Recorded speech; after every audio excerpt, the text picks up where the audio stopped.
Ana Martín, querida compañera del debate.com, ¿cómo estás, Ana? ¿Qué hay, Albert? Buenas tardes. Bueno, la primera en informar que en enero del 2020 PSOE y Esquerra ya pactaron esto. Y con el permiso de Salvador Illa, que está el PSC marcado en el documento que habéis publicado en vuestro digital. Es decir, la hoja de ruta está desde enero del 2020. Ana, esto es como decir que nos han mentido durante casi 3 años. Bueno, es que hay veces que la verdad la tenemos tan delante de los ojos que cuesta verla, ¿no? Y yo creo que este es uno de esos casos. Es verdad que en el acuerdo de investidura que firmó Sánchez con Esquerra Republicana de Cataluña para que se abstuvieran y permitir así que fuera investido presidente, ya se hablaba de la constitución de una mesa de diálogo que se formó y de la que se han celebrado ya 3 reuniones, y que los acuerdos que se fueran adoptando en esa mesa de alguna manera podrían ser validados en una consulta a la ciudadanía de Cataluña, decía textualmente el documento. Así que sí, efectivamente, Albert, como tú dices, todo está escrito. Yo creo que este plan a dúo entre Pedro Sánchez y Esquerra Republicana tenía 2 fases. Uno, lo que ellos llaman la desjudicialización del conflicto, que es lo que se está llevando a cabo en esta legislatura, es decir, una suerte de amnistía encubierta, eliminando el delito por el que fueron condenados por el Tribunal Supremo 9 cabecillas del procés y rebajando las penas de inhabilitación por malversación.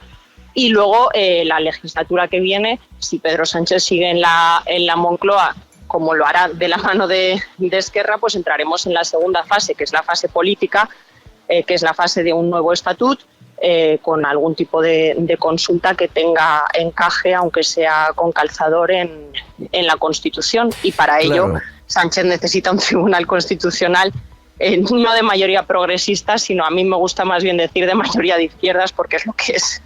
Es lo que es. Es evidente que no es un referéndum, porque eso obligaría a Sánchez a impulsar una reforma de la Constitución. Sí. Por lo tanto, sería una consulta. Que salga lo que salga, después se tratará de transformar en obligación de referéndum. Es decir, el resultado es tan evidente que es obligatorio hacer otra cosa. Es el paso previo, ¿no?, al referéndum. Claro, sí, es el paso previo. Tú date cuenta, Albert, esto ya lo intentaron yo creo que el pecado original lo cometió Zapatero cuando habló de que el estatut que saliera del Parlamento de Cataluña sería aceptado en los términos en que lo hiciera. Recordemos que aquel estatut hubo artículos enteros declarados inconstitucionales por el Constitucional y otros que de alguna manera el máximo intérprete de la Carta Magna cepilló, por así decirlo. En este caso se trata de hilar lo suficientemente fino como para que un tribunal constitucional, donde van a estar el exministro de Justicia que escribió los indultos, los informes de los indultos, y donde va a estar también una catedrática de Derecho Constitucional, como lo es Laura Díez, que formó parte hasta antes de ayer del llamado Consell Nacional de Garantías Estatutarias, que es un órgano que, por ejemplo, dio validez a las leyes impulsadas por el Parlamento de Cataluña para esquivar la sentencia del 25% del castellano. Esta es Laura Díez. Pues que puedan no sé si mirar para otro lado en esa consulta, pero que de alguna manera pues la metan en la Constitución, y así va a ser. Yo creo que, como decimos, la hoja de ruta está muy marcada desde el comienzo de esta legislatura, y a partir de ahí pues les toca a los ciudadanos, al ver, porque tremendo, hombre, cuando sí. te engañan una vez, la culpa la tiene el que te engaña, pero si te engañan 2, la culpa a lo mejor ya la tenemos cada uno de nosotros.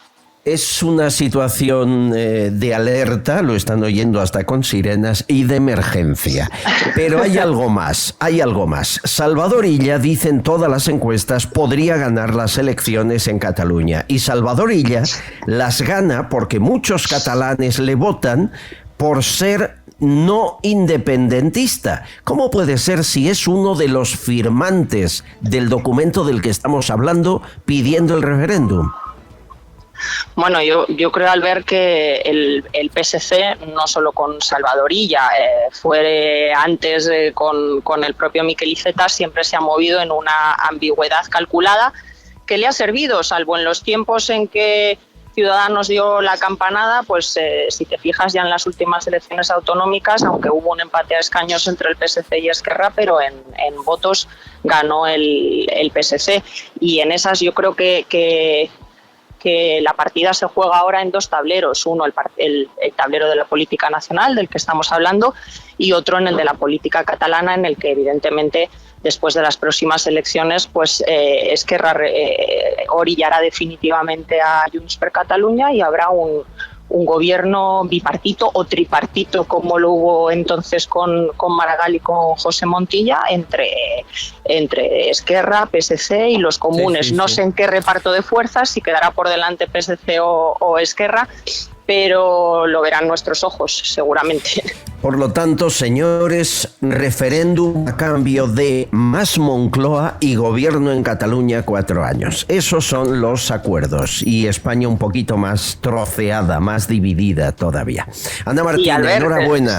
Si esto, por cierto, y ya con esto acabo, si esto prospera, no tengáis ninguna duda de que lo siguiente será el País Vasco. Será la siguiente estación. Sí, de penitencia. Por ejemplo, la anexión de Navarra, bueno, las viejas reivindicaciones de siempre. Exacto. Bildu está mirando por el retrovisor a ver qué sucede en Cataluña.